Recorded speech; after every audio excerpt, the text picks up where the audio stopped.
Most people watching this are doing everything right. You wake up early, you work hard, you stay busy, and somehow you're still falling behind. Here's the scary part. It's not because you're lazy. It's because you're playing a game that cannot be won. Right now, millions of people are grinding longer hours, taking extra work, building side hustles, yet ending each year with less freedom, more stress, and almost no real wealth. And the worst mistake? They think the solution is even more effort. But what if working harder is actually the reason your income is capped? What if the system quietly rewards people who work less but think better? If you skip this video, nothing bad will happen today. But 5 years from now, you'll wonder why you worked so hard and still feel stuck. This isn't motivation. This is a warning. Because once you understand how this trap works, you can't unsee it. And staying inside it becomes a choice. What if the real secret to peak productivity isn't working harder at all, but doing less on purpose? In the next few minutes, I'll show you how top performers get more results with less effort, less stress, and more control over their life. This will completely change how you work. The pervasive lie of grind culture and its hidden cost in health and relationships. Grind culture sounds powerful on the surface. Work more, sleep less, sacrifice everything now so you can win later. But here's the truth most people learn too late. This mindset doesn't just cost time, it quietly destroys your health and your relationships. When you're always grinding, stress becomes normal. Your body stays tense. Your mind never rests. Over time, this leads to fatigue, anxiety, poor sleep, and burnout that no amount of motivation can fix. But grind culture tells you to ignore these signals and push harder. Relationships suffer too. You cancel plans, you're distracted even when you're present. Conversations become shallow because your mind is always somewhere else thinking about work, money, or pressure. Slowly, isolation becomes your new normal. The scariest part? This damage doesn't feel dramatic at first. It feels responsible. It feels ambitious. That's why people stay trapped for years. Grind culture sells sacrifice as strength, but real strength is sustainability. Wealth is not built by destroying the very system, your body and mind, that has to carry you there. If success requires you to lose your health and people along the way, it's not success. It's a slow trade you didn't realize you were making. How chasing unlimited hours creates diminishing returns and sabotages long-term financial growth. More hours feel like progress, but they're often the opposite. Your brain is not designed for unlimited output. After a certain point, focus drops, mistakes increase, and decision quality collapses. You're still working, but the value of that work keeps shrinking. This is called diminishing returns. The first few focused hours create results. The next few maintain momentum. After that, you're just burning energy for little gain. Financial growth suffers because long-term wealth isn't built through constant action, it's built through good decisions. And good decisions require clarity, rest, and perspective. When you chase unlimited hours, you don't have time to step back and ask important questions. Is this scalable? Is this the best use of my time? Is this moving me forward or just keeping me busy? Instead, you stay locked in execution mode, earning today, but sacrificing tomorrow. You might increase income slightly, but you destroy the mental space needed to build assets, systems, and leverage. Working longer doesn't make you richer, it just makes you tired faster. And tired people don't build wealth, they maintain survival. The surprising truth, most high earners aren't working 80-hour weeks. Here's a truth that shocks most people. The highest earners are not the hardest workers in terms of hours.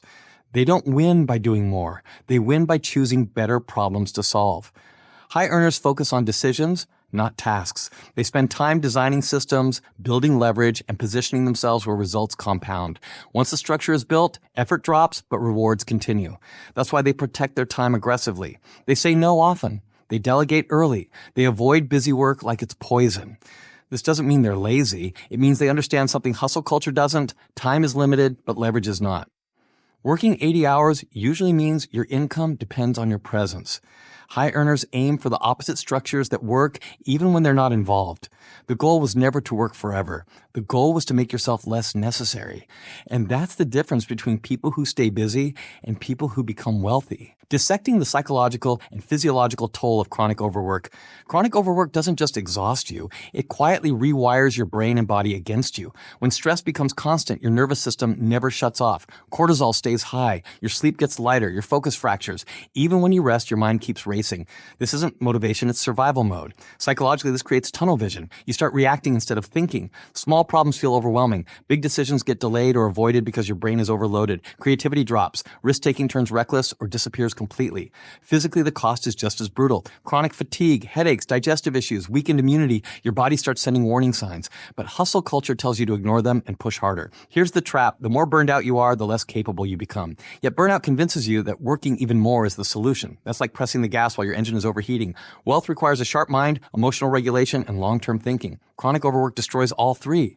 You don't lose because you're not working hard enough. You lose because you're working in a way that slowly breaks the machine doing the work. How constant stress impairs decision-making and perpetuates a cycle of financial struggle. Stress doesn't just make life uncomfortable, it makes you make bad money decisions. When you're constantly stressed, your brain prioritizes short-term relief over long-term gain. You choose faster money instead of better money. You grab what's urgent instead of what's important. This is why stressed people stay stuck. They don't invest time to learn. They don't build systems. They don't think strategically. They chase quick wins that keep them busy, but not wealthy. Under stress, your brain also becomes risk blind. You either avoid smart risks completely or jump into bad ones without thinking clearly. Both paths lead to the same place, financial instability. And here's the cruel loop. Financial pressure creates stress. Stress damages decisions. Bad decisions create more financial pressure. That cycle can last years. Breaking it doesn't start with more effort. It starts with reducing mental noise. When your mind is calm, you can see patterns, opportunities, and leverage. You can delay gratification. You can plan. Money grows when decisions improve, and decisions improve when stress drops. The irony, the pursuit of more often leads to less money, time, and freedom. This is the biggest paradox hustle culture never talks about. The harder you chase more, the less you often end up with. More work steals time. Less time kills learning. Less learning limits growth. And without growth, income eventually plateaus or collapses. People grind for freedom, but grinding locks them into schedules they can't escape. They work to gain control, yet their work controls them completely. Meanwhile, the people who step back, who slow down strategically, start asking better questions. How can this scale? How can this run without me? What actually moves the needle? Those questions change everything.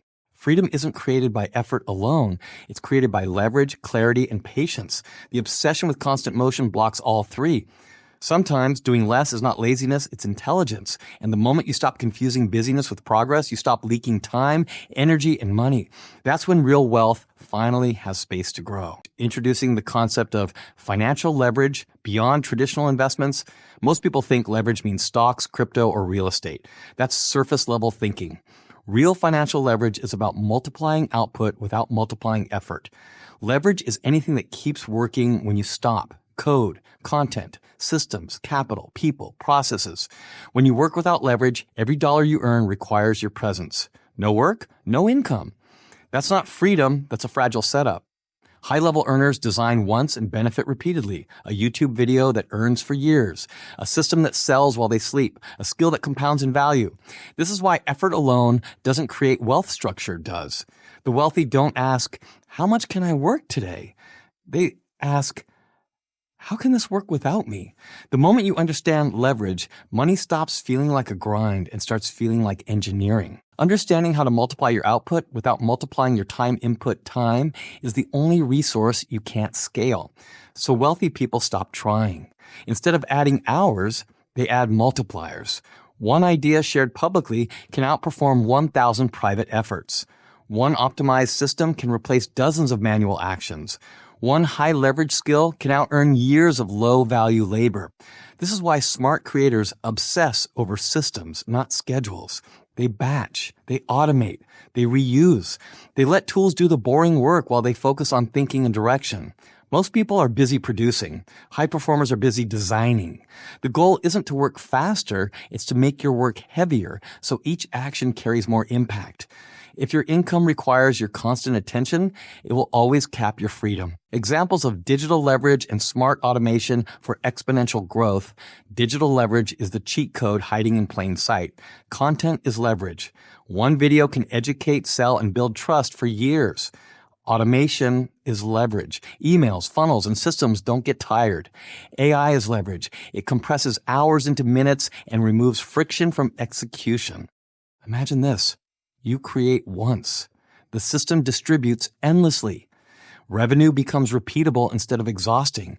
That's exponential growth. Not because you worked harder, but because you worked smarter. This isn't the future. It's happening right now. And the people ignoring it are competing with machines using their own time. The question isn't, is this fair? The question is, are you using it? Because leverage doesn't care about effort. It rewards strategy. Identifying and ruthlessly cutting out low-value tasks that consume your time and energy. Most people don't have an income problem. They have a focus problem. Your day is packed, but packed with the wrong things. Low-value tasks feel productive because they keep you busy. Emails, notifications, endless tweaks, small wins that look like progress but don't move money, skills, or leverage forward. Elite performers audit their time like a ruthless investor audits a portfolio. They ask one brutal question: if I stopped doing this forever, would my life actually get worse? If the answer is no, it's gone. This isn't laziness. This is precision. Every hour spent on low-impact work silently steals hours from high-impact thinking. And over years, that theft compounds into missed wealth, missed growth, missed freedom. Success isn't about doing more. It's about doing less, but better. The power of the not-to-do list in creating space for high-impact activities. Everyone has a to-do list. Almost nobody has a not-to-do list. And that's the difference. A not-to-do list protects your energy. It blocks distractions before they drain you. It creates silence where real thinking happens.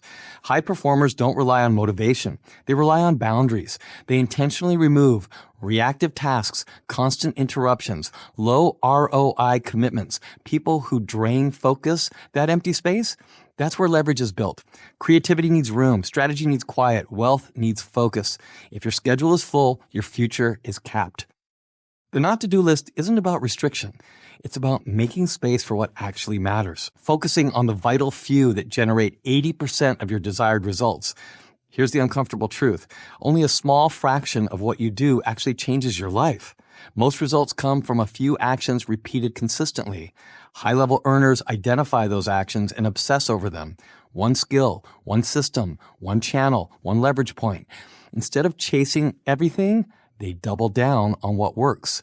This is why focus beats hustle every time. When you align your energy with high-impact moves, progress feels lighter, but results get heavier. You stop running in circles, you start moving forward.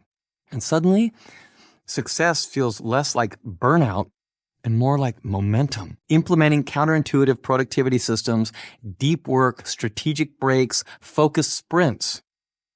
Here's what nobody tells you about productivity. Working longer makes you weaker. High performers don't grind nonstop.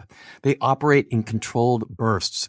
Deep work is the ability to lock in on one meaningful task without distraction, and it's becoming rare. That rarity makes it valuable. When you enter deep work, one focused hour can outperform 8 distracted ones. But here's the twist. Deep work only works if it's paired with strategic rest. Your brain isn't a machine. It's a battery. Focused sprints followed by intentional breaks allow your mind to reset, consolidate ideas, and come back sharper. This isn't laziness, it's neurological optimization. The people producing the most aren't exhausted. They're well managed. Productivity isn't about forcing more effort. It's about timing your energy like a weapon, designing your day for maximum energy and mental clarity, not exhaustion. Most people design their day around tasks. Elite performers design their day around energy. They know when they think best. They know when their focus peaks, and they protect those hours aggressively. Hard thinking goes early. Reactive work goes later. Low-value noise gets minimized or eliminated. Instead of asking, what do I need to do today? They ask, when am I at my best and what deserves that version of me? Mental clarity is a competitive advantage. When your day aligns with your biology, decisions become easier. Creativity flows faster. Progress feels smoother. You stop ending the day drained and start ending it fulfilled. This isn't hustle. This is self-mastery. The future of work, extraordinary results through leverage, not effort. The future doesn't belong to the hardest workers. It belongs to the smartest operators. AI, automation, systems, and leverage are reshaping how value is created. Effort alone is no longer enough, and it's no longer required. Those who win will think strategically, build systems once, let leverage work repeatedly. This shift is uncomfortable because it challenges everything hustle culture taught us. But freedom has always belonged to those who work differently, not harder. Your goal isn't to do more. Your goal is to build once and benefit repeatedly.